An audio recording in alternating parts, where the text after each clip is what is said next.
Bonjour et bonsoir.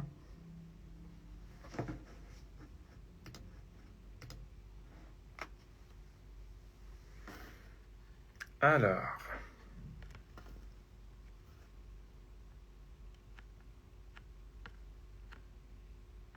voilà. Salut. J'espère que vous allez bien. Bonsoir. J'espère que vous avez passé un bon dimanche. Je suis désolé, j'ai eu 14 minutes de retard. Parce que vous savez, c'est devenu un peu difficile à gérer mon temps le dimanche. Depuis que j'ai commencé le direct du Palais des Solitudes. Parce que j'ai des cours en ligne de 6h30 jusqu'à 9h30. Et parfois, après, je dois prendre une douche et parfois, c'est difficile à gérer mon temps. Mais j'essaierai de ne plus être en retard les dimanches, je vous promets. Mais j'espère que vous allez bien, j'espère que vous avez passé un bon dimanche et que vous êtes en pleine forme pour commencer une troisième séance de la lecture du livre Le Palais des Solitudes. Voilà, très bien, on est déjà 50. Ok, alors, je vais faire une petite lecture des parties qu'on a lues euh, la semaine dernière, ça veut dire la première et la deuxième séance. Je vais juste les lire pour faire une petite révision, ok? Après, on va commencer à partir où on a terminé la semaine dernière, ok? Alors, à la page 7, donc regardez le livre Le Palais des Solitudes à la page 7. On va commencer juste une petite révision, juste une petite lecture. Prologue. À la fin du siècle dernier, deux cousins à peu près de même âge régnaient sur le pays de Bartiar situé au centre de la Perse. L'un d'eux, Sardarasad, demanda à l'autre la main de sa fille âgée de 14 ans. Lui-même était de précédent mariage père d'enfants plus âgés que la jeune fille. Après l'avoir longuement étendu et traité avec toute la dignité qui se doit, le cousin consentit à l'union, d'autant que pour lui rendre la politesse, Sardarasad lui avait obligeamment offert une de ses plus jeunes filles comme épouse. Sardarasad était le père de mon père. Il possédait son armée personnelle de cavaliers et de serviteurs. Abandonnant la vie nomade, il fonda et fortifia plusieurs villages, creusa des puits, cultiva de terres. De nombreux parents, cousins, oncles et neveux suivirent son exemple et s'installèrent partout où ils trouvèrent de l'eau.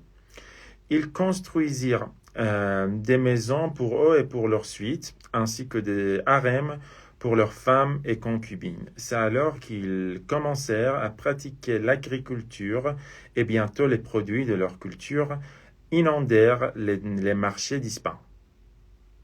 Bien que mon grand-père Sardarasad ne fût jamais allé en Europe, il aimait s'entourer du confort de l'Occident. Chaque année, il envoyait son homme de confiance et ses gens à Moscou et Saint-Pétersbourg pour acheter des étoffes précieuses, des meubles, des verres de bohème, des plats d'or ou d'argent et autres articles de luxe.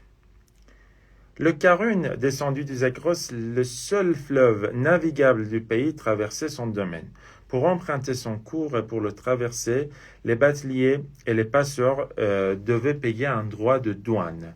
Avec l'argent de ces recettes, mon père construisit plusieurs ponts suspendus et une route qui fut à cette époque la seule voie de communication entre les eaux du golfe Persique et celle de l'océan Indien. Là encore, voyageurs et carnaviers versaient un péage à mon grand-père qui, en contrepartie, leur garantissait protection et sécurité. Mon grand-père et mon arrière-grand-père étaient des hommes habiles et expérimentés. On est à la page 8, donc ce ne sont pas les nouvelles parties. Je relis les paragraphes qu'on a lus la semaine dernière. Lorsqu'en 1904, par une belle journée chère aux roses d'Ispahan, l'anglais George Reynolds mandaté par le financier londonien William Knox Darcy, vint les trouver pour leur dire que depuis 3 ans, il cherchait en vain du pétrole en Perse. Mon grand-père lui prêta une oreille attentive. Excellence, lui raconta Reynolds, avec la permission du Shah, nous avons tenté des forages sur la frontière nord-ouest du pays. Nous avons déjà englouti 170 000 livres dans ces travaux sans avoir mis au jour le moindre naft. Assis en tailleur, mon grand-père l'écoutait gravement, se contentant de hocher de temps en temps la tête. Khan, poursuivit l'anglais, nous avons besoin de votre assistance et de celle de Khan Bartiar pour tenter de prospecter des emplacements situés près de Mamatin et de Masjid Suleiman, ce village sacré où se trouvait autrefois le temple de Salomon. Là, nous aurons peut-être plus de chance. Après un temps, il conclut en ces termes. Nous aimerions faire surveiller par vos gens les champs du pétrole et naturellement nous sommes prêts à vous payer un dédommagement convenable. Votre confiance nous honore, répondit mon grand-père, mais une tâche aussi noble doit être accomplie dans un esprit fraternel. Nous voudrions être non pas vos serviteurs, mais vos partenaires. Il passa ses longs doigts dans sa barbe blanche et ajouta après une pause, nous demandons une participation de 10% au bénéfice. 10%, s'écria George Reynolds, épouvanté. Nous ferions faillite avant même d'avoir commencé. Sardar Assad le regarda avec étonnement et lui dit d'un ton infiniment courtois, dans ce cas, il vaut mieux que vous renonciez à vos projets, mais naturellement, vous serez toujours le bienvenu chez nous, monsieur Reynolds. Mon grand-père estimait qu'avec le temps, ses prétentions finiraient par être acceptées. Hélas, il mourut dans l'année, ainsi que mon arrière-grand-père, avant que les négociations ne puissent être poursuivies. Subitement, la situation changea. Comme la fortune des 2 hommes devait être partagée entre d'innombrables héritiers, mon père, à lui tout seul, avait déjà 7 frères. Aucun Bartiari ne se trouva spécialement riche, d'autant qu'il préparait contre le gouvernement central une révolte pour laquelle il avait besoin d'argent afin d'acheter armes et munitions. Peu de temps après, les Bartiari s'allièrent avec d'autres tribus et contraignirent le Shah Muzaffar ad-Din à établir un régime parlementaire. Quand son successeur, Mohammad Ali, tenta 2 ans plus tard de revenir sur cette décision, ils le chassèrent, firent roi son fils Ahmed, âgé de 10 ans, et nommèrent un régent. C'est ainsi que les Bartiari devinrent encore plus influents en Perse. C'est jusqu'ici qu'on a continué la semaine dernière, si vous vous en souvenez. Est-ce que jusqu'ici, vous avez des questions ou des problèmes?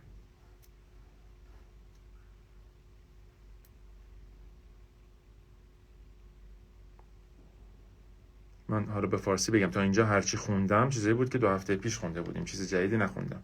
قسمت جدید الان تازه میخوام شروع بکنم.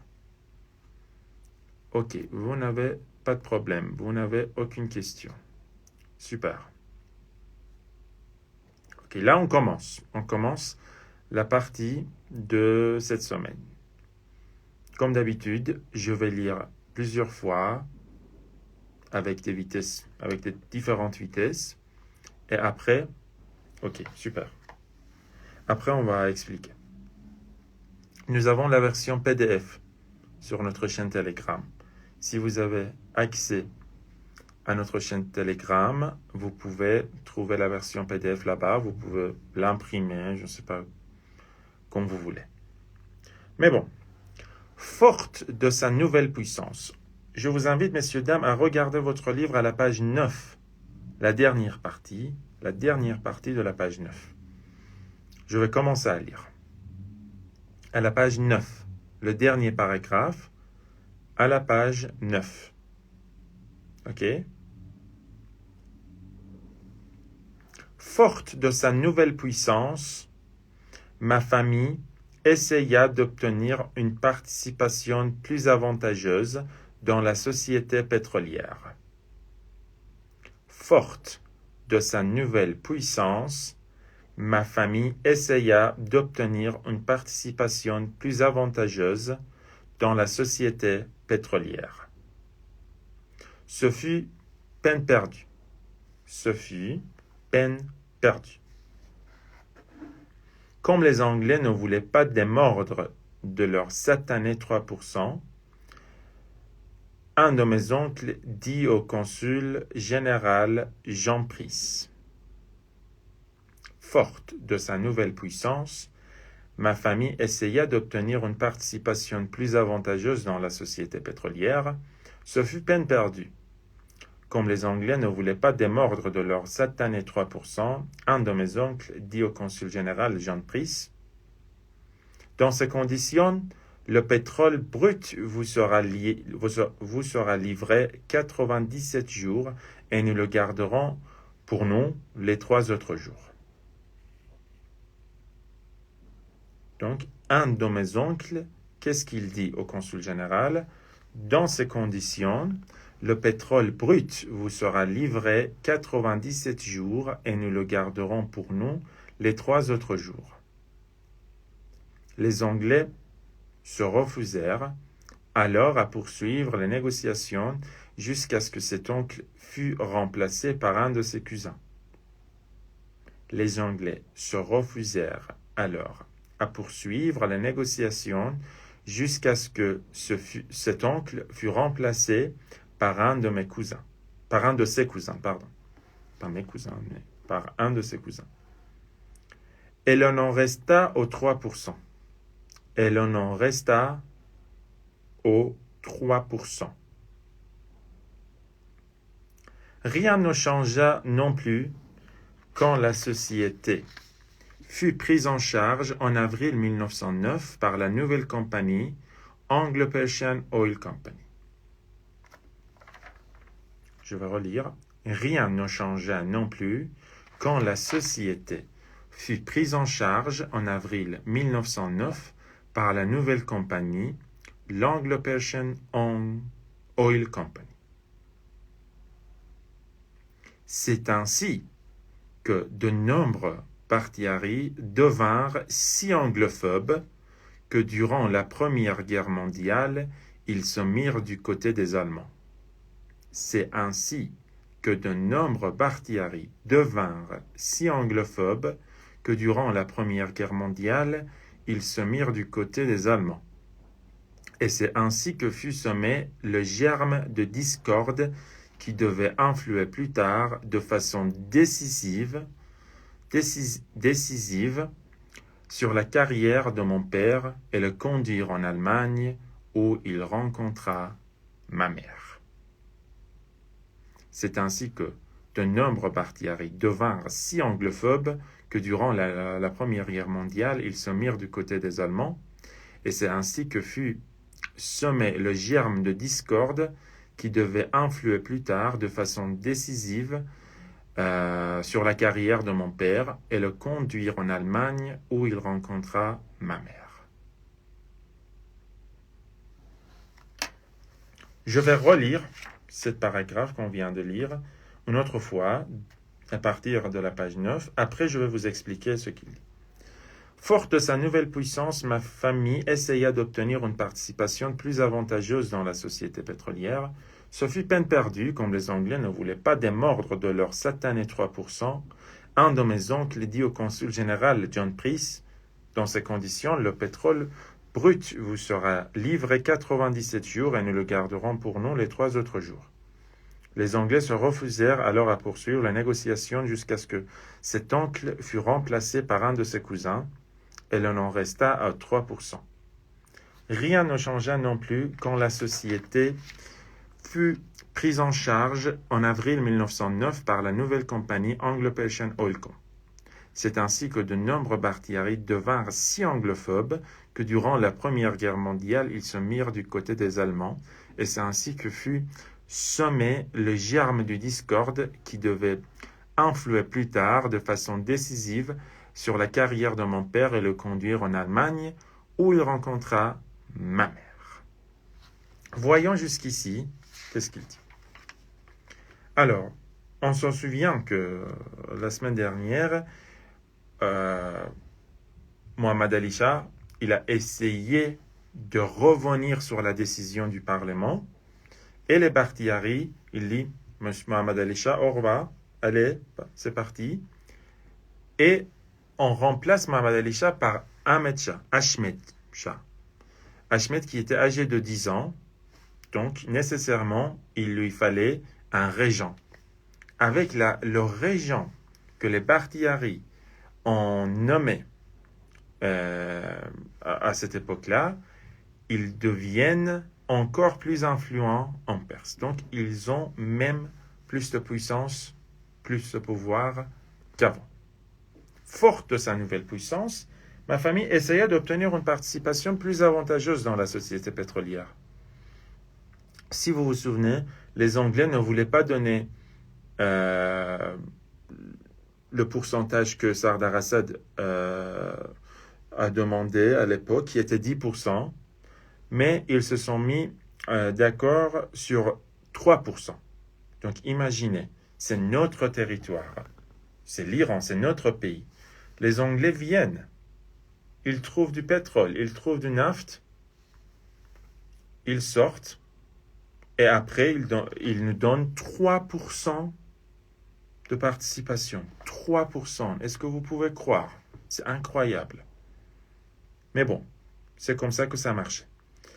Après sa nouvelle puissance, les Bakhtiari, ils ont essayé d'avoir une participation plus avantageuse dans la société pétrolière. Ça veut dire un pourcentage plus élevé. Mais ce fut peine perdue. Ça veut dire quoi, ce fut peine perdue? Est-ce que entre vous, il y a quelqu'un qui sait ce fut peine perdue? Fut, c'est pas si simple.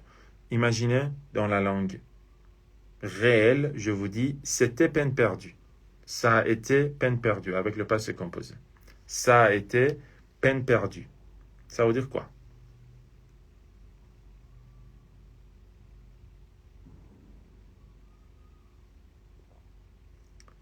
Ce fut peine perdue.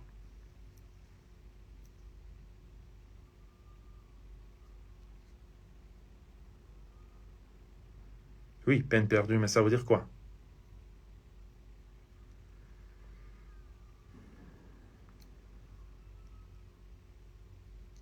Peine perdue. Zahmat az dast rafte, zahmat gum shode. Ça veut dire quoi? Non, pas faible, non. Peine perdue, ça veut dire quand vous faites des efforts sans avoir aucun résultat. Vous avez gâché votre temps. C'est du temps gâché. C'est du peine perdue. Vous comprenez? Donc, vous avez fait beaucoup d'efforts sans avoir aucun résultat. Exactement. Monsieur, madame, Sarah, vous avez bien dit. Exactement. Peine perdue. Donc, ils ont essayé d'avoir plus de pourcentage, et c'était peine perdue. Pourquoi c'était peine perdue? Exactement. Inutile effort. Pourquoi c'était peine perdue? Les Anglais ne voulaient pas démordre de leur satané 3%. Les Anglais ne voulaient pas donner plus de 3%. Si je vous dis dans une langue simple, les Anglais ne voulaient pas payer plus de 3% aux Bakhtiari. Donc 97% pour vous, 3% pour nous. C'était déjà bizarre, mais bon. Un de mes oncles dit au consul général, imaginez Sardar Assad, il est mort, donc un des oncles de Soraya a dit au consul général, John Price, qu'est-ce qu'il a dit? Il a donné une proposition.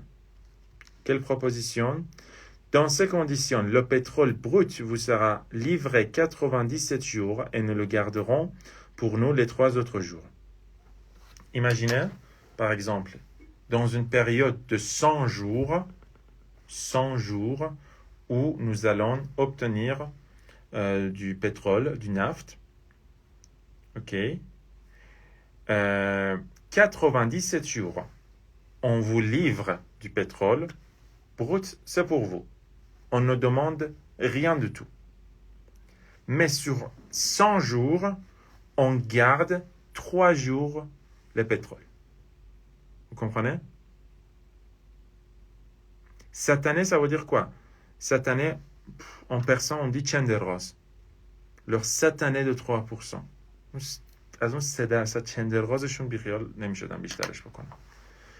Les Anglais ne voulaient pas démordre de leur satané 3%. Ça veut dire un montant un très très peu montant. Donc il dit, ok, si c'est comme ça, dans une période de 100 jours, on garde 3 jours de pétrole pour nous-mêmes, 97 jours pour vous. Donc imaginez ça, c'est une proposition assez, je ne sais pas, noble à mon avis, mais bon. Les Anglais se refusèrent. Les Anglais n'ont pas accepté. Donc même cette proposition a été refusée par les Anglais. Ils ont dit non, on voudrait le pétrole, on vous donne seulement 3% de notre bénéfice. On ne va pas vous verser de pétrole brut 3 jours sur 100 jours. Non. Donc voilà. وقتی میگن انگلیسی‌ها میومدن چجوری ایرانو نفت ایرانو بالا میکشتن میرفتن منظورشون اینه. Voilà.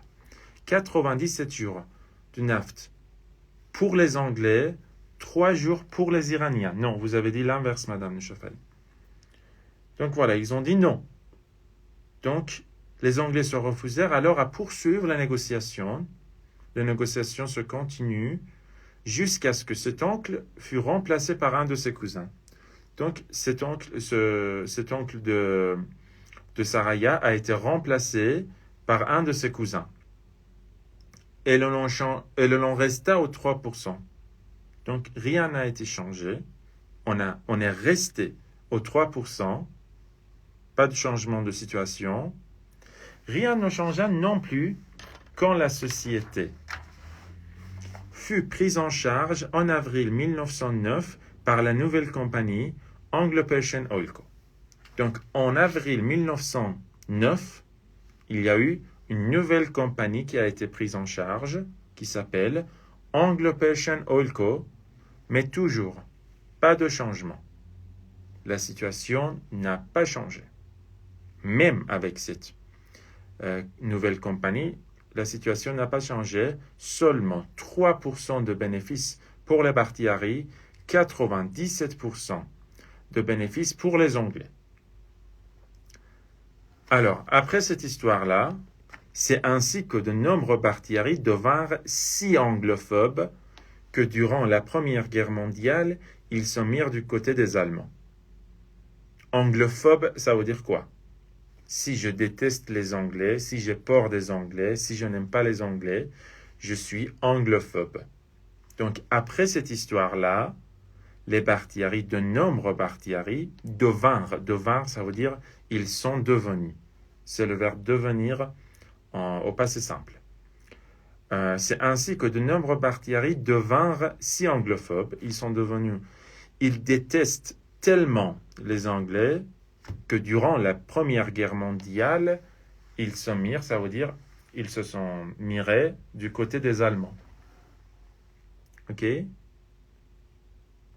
Contre de anglophiles, oui, on peut dire comme ça. Donc, à cause de cette histoire-là, donc cette histoire de 3%, de ne pas accepter les propositions, etc., c'était la raison pour laquelle les Bakhtiari sont devenus anglophobes et à la période de la Première Guerre mondiale, ils ont pris le côté des Allemands. Ils ont été alliés avec les Allemands et non avec les Anglais. Okay, imaginez, c'est la Première Guerre mondiale, les Bakhtiari prennent le côté des Allemands et pas le côté des Anglais.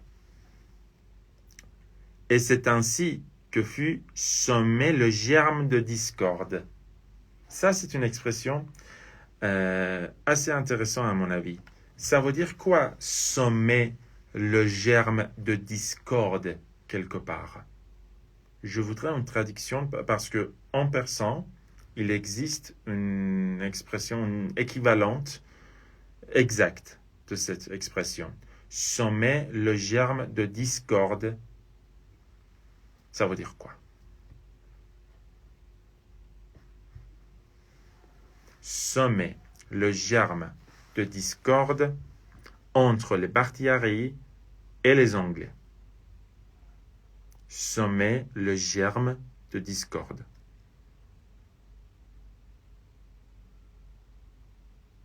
J'attends pour voir si vous avez des propositions de traduction, sinon je vais commencer à expliquer. Semer le germe de discorde. Apparemment, personne. Être d'accord avec quelqu'un, non. Non. Je vais vous donner un exemple. Attention, je voudrais que vous fassiez attention. Imaginez, j'ai un ami. Oui, Madame Asma, à peu près. Voilà. Mohi, tu as bien dit. Imaginez, j'ai un ami qui s'appelle Ali.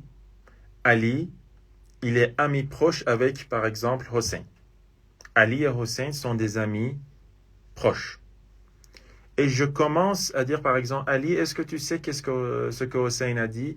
Il a parlé mal de toi. Il a dit que voilà, Ali, il est comme ça, il est comme ça. Et après, je vais parler à Ali. Je lui dis, est-ce que tu sais, Hossein, qu'est-ce qu'il a dit? Mais franchement, il ne comprend pas ce qu'il fait.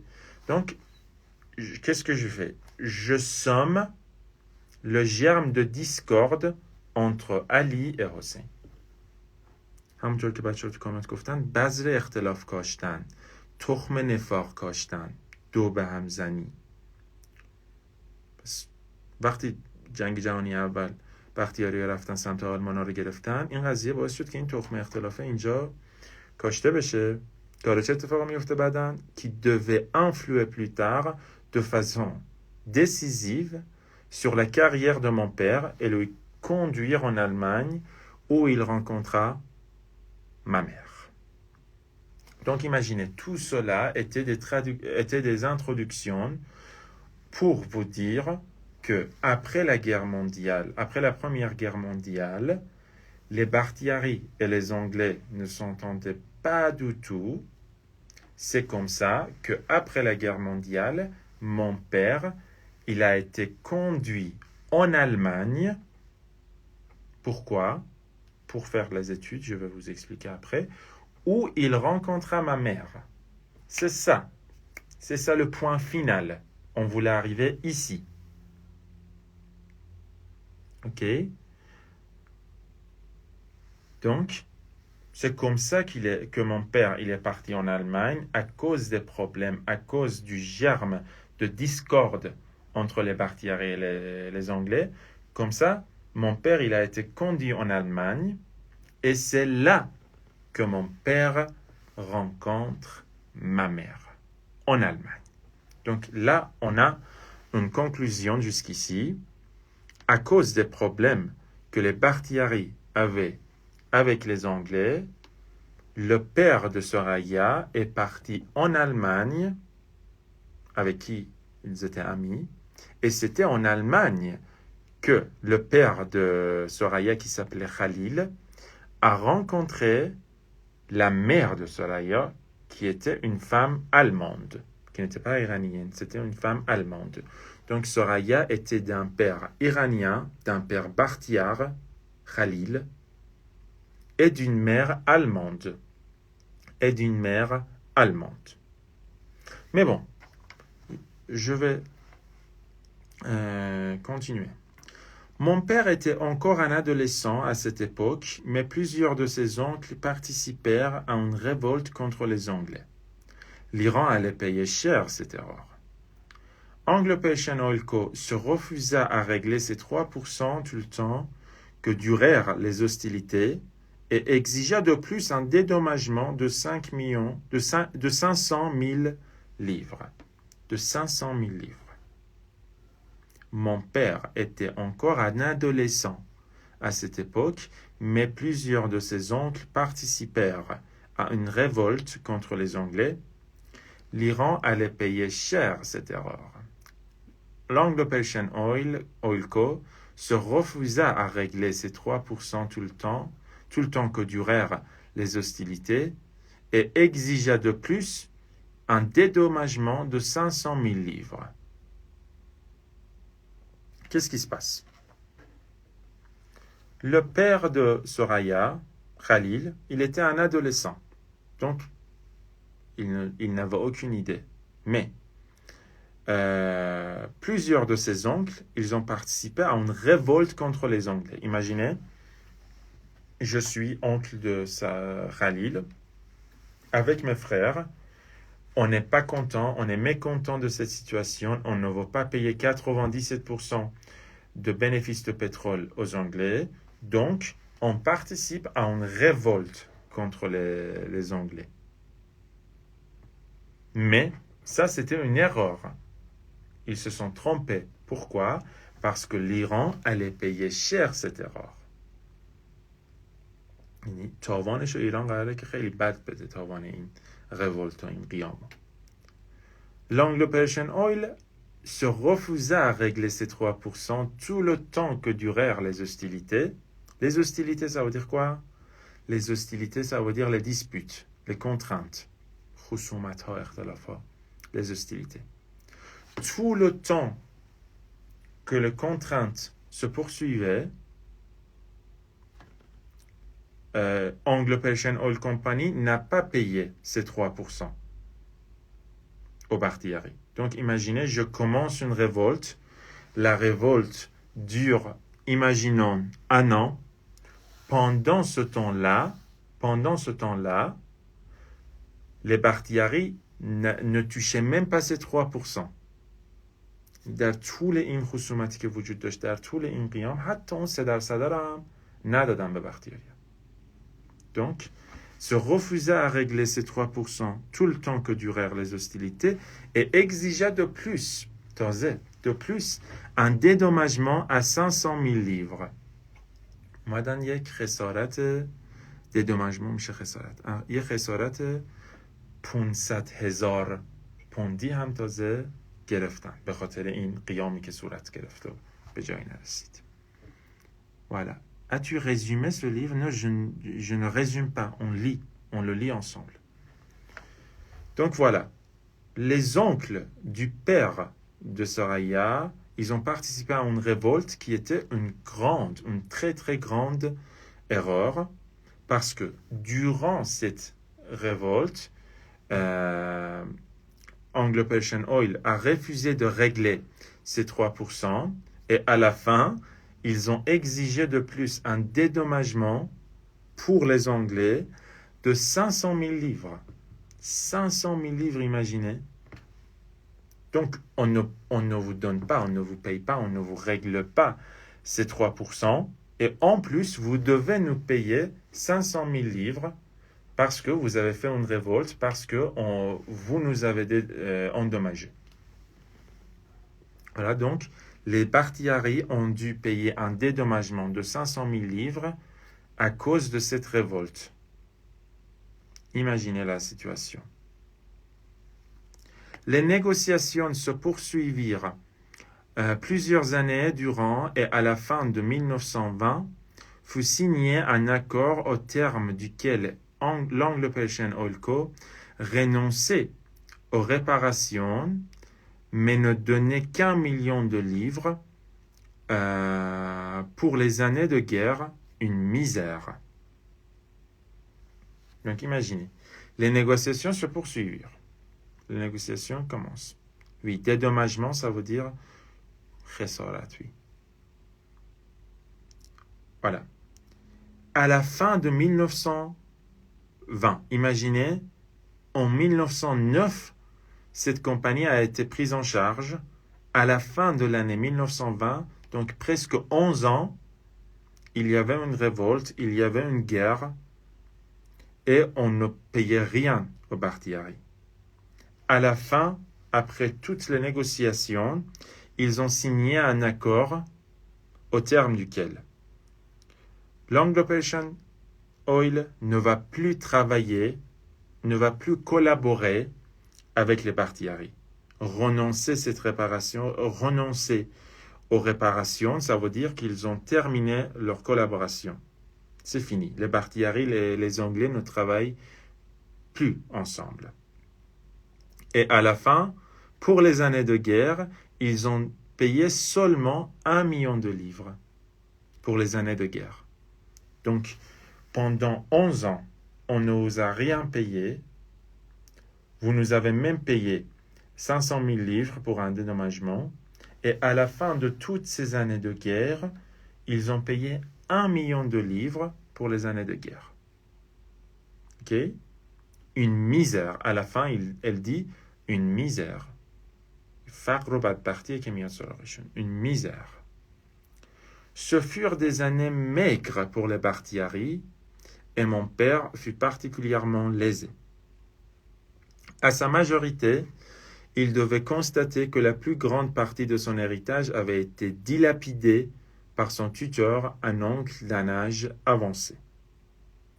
Il ne lui restait quelques terres et ses modestes dividendes de pétrole. C'était juste suffisant pour payer ses études dans un pays où le change était favorable. Intéressant. Je vais lire une autre fois.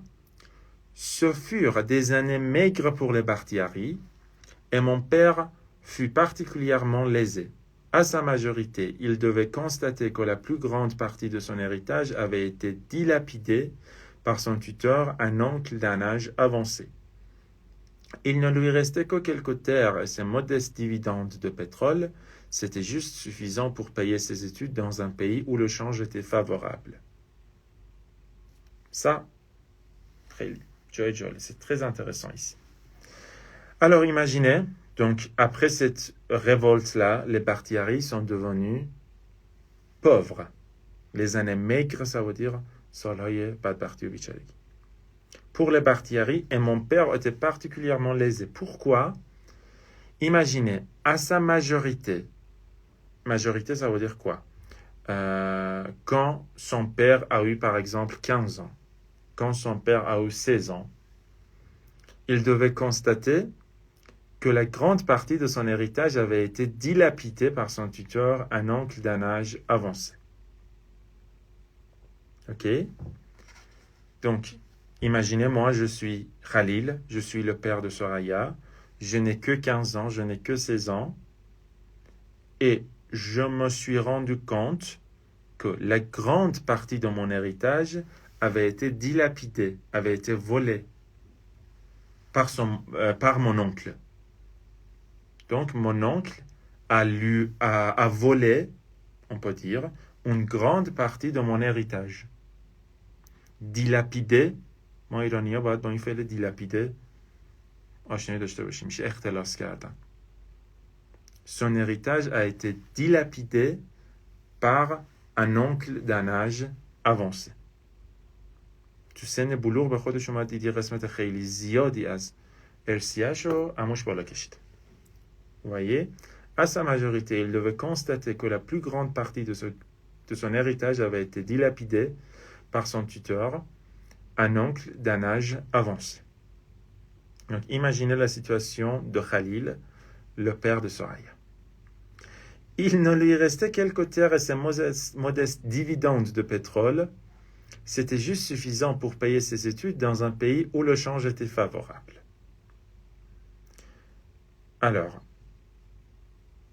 اینجاش رو بذاریم به فارسی بگم، چون وقتی واقعا داشتم این کتاب رو میخوندم این یه قسمتش خیلی همچین شوک کرد منو.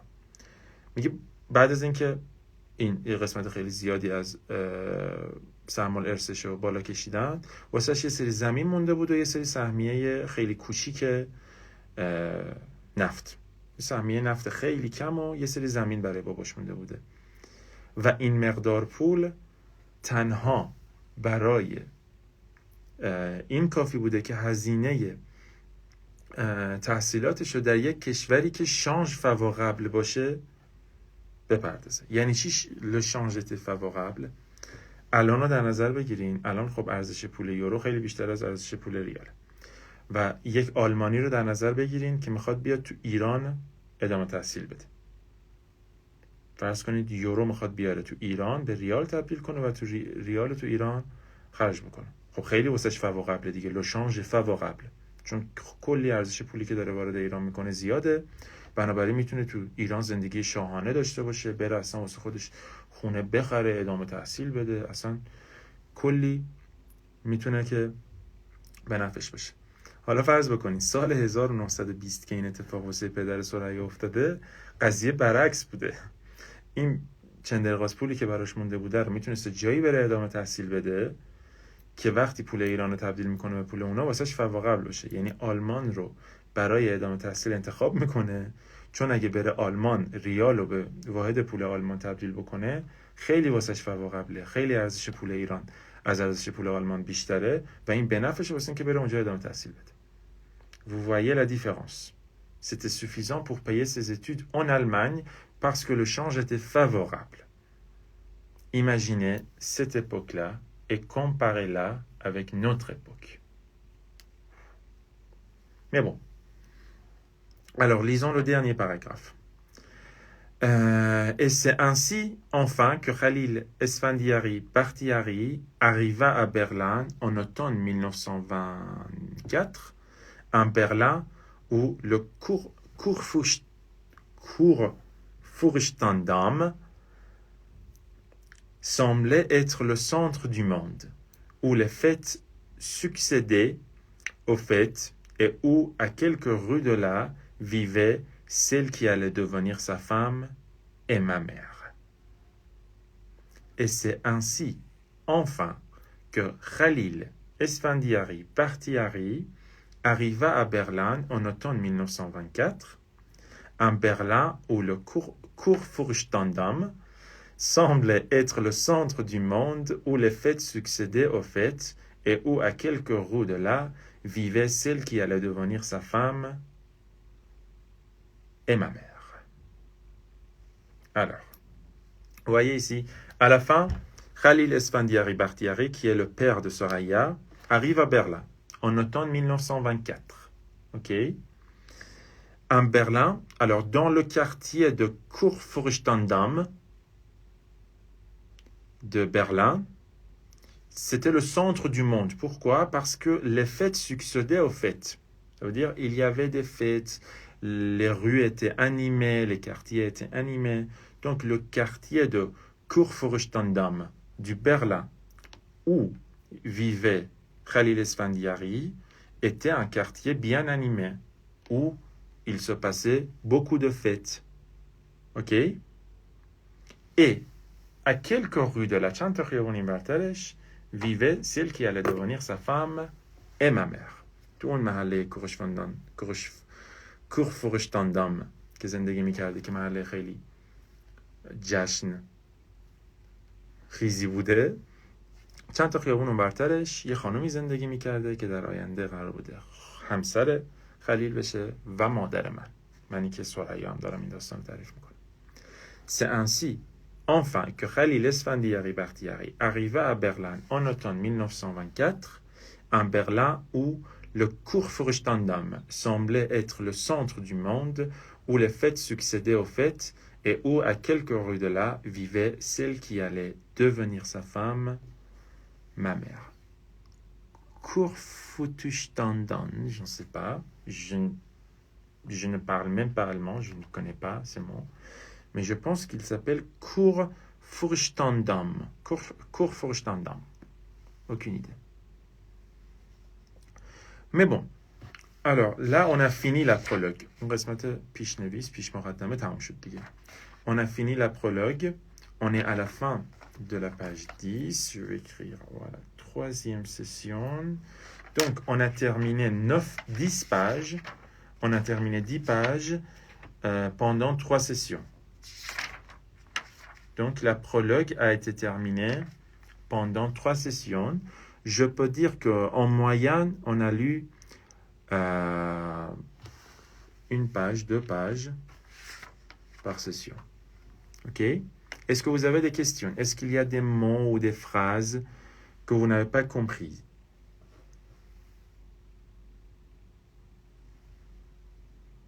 آخرش داره ختم به خیر شد، یعنی با این همه بدبختی و پولش رو خوردن و انگلیسی ها اومدن پدرشون رو در آوردن و اینا، آخرش از رو بدبختی میره آلمان که اونجا تحصیلاتش رو ادامه بده، ولی اونجا آره ختم به خیر میشه و با مادر بختیار در چند خیابانی محله کورفروشتاندام آشنا میشه. Voilà. Ok, j'espère que vous avez trouvé ce direct, ce live utile. Et on a terminé la prologue, je suis content. Et on se retrouve, je vais en fait partager cette vidéo sur notre chaîne YouTube. Voilà, bonne soirée et on se retrouve la semaine prochaine, Inch'Allah. Salut!